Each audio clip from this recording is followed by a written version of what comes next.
नमस्कार, good morning, सुप्रभात। दर्शक बंधु, आज आपण मानकु नै आसीछि आजिर नुआ एक प्रसंग। आजिर प्रसंग हेउछि रोग प्रतिरोधक शक्ति। आसंतु जानि नेबा एही रोग प्रतिरोधक शक्ति क्षय हुए काहेकि एवं एही रोग प्रतिरोधक शक्ति आमे केमिति बढ़ाई परिबा। आसंतु जानि नेबा। दर्शक बंधु, एही रोग प्रतिरोधक शक्ति साधारणतः दुई प्रकारर। प्रथम हेउछि ना सहजात रोग प्रतिरोधक शक्ति एवं द्वितीय हेउछि अर्जित रोग प्रतिरोधक शक्ति। सहजात रोग प्रतिरोधक शक्ति हेउछि जहा आमे शरीररु बा जन्मरु आमे सेही शरीर रे एही प्रतिरोधक शक्ति रही थाए। एवं अर्जित रोग प्रतिरोधक शक्ति हेउछि जहा आमे इंजेक्शन, वैक्सीन बा आर्टिफिशियल बा कृत्रिम उपाय रे आमे एही रोग प्रतिरोधक शक्ति आम शरीर रे प्रतिरोपण करि थाउ। एही रोग प्रतिरोधक शक्ति गुड़िक सामग्रिक भाव रे आम शरीर को प्रवेश करुथिबा जीवाणु, कीटाणु, अणुजीव, भूताणु मानकु से लड़ाई करि थाए एवं आम शरीर को सुरक्षा प्रदान करि थाए एवं आरोग्य करि थाए। एणु एही रोग प्रतिरोधक शक्ति को आमे सुरक्षा कवच बोली मध्य कहि थाउ, जहा कि आम शरीरर संक्रमण जनित रोग बा संक्रामक रोग बा गंभीर रोग ठारू रक्षा करी हमको सुरक्षा प्रदान करि थाए। आम शरीर रे जेतिके अधिक रोग प्रतिरोधक शक्ति रहिथिबो सेतिके हमको रोग छुई परिबो नाही।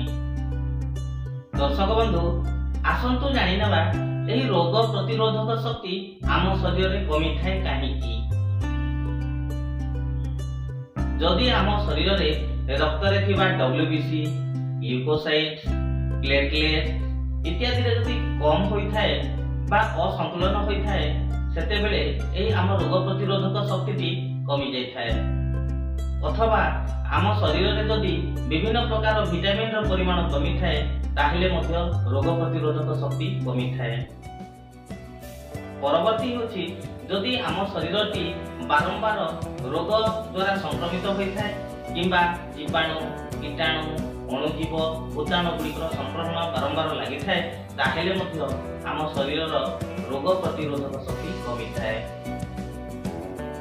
परवर्ती होछि जदि आमे उपयुक्त खाद्य बा पुष्टिकर खाद्य बा पोषक तत्व जनित खाद्य जदि कम खाइबा ताहिले मध्य रोग प्रतिरोधक शक्ति कमी थाए। परवर्ती होछि डाक्टर को बिना परामर्श रे औषध सेवन। बाजार रो जे विभिन्न प्रकार औषध मन इच्छा जदि किनि खाइबा द्वारा तार एक पार्श्व प्रतिक्रिया जनित आम शरीर रे रोग प्रतिरोधक शक्ति मध्य नष्ट होई थाए। परवर्ती हेउछि जदि मानसिक चाप, भय, चिंता, अवसाद एवं अनिद्रा जनित जदि रोग पीड़ित हेउथाए ताहिले मध्य आम शरीरटी रोग प्रतिरोधक शक्ति कमी रही थाए। परवर्ती होछि धूमपान सेवन बा मादक द्रव्य सेवन।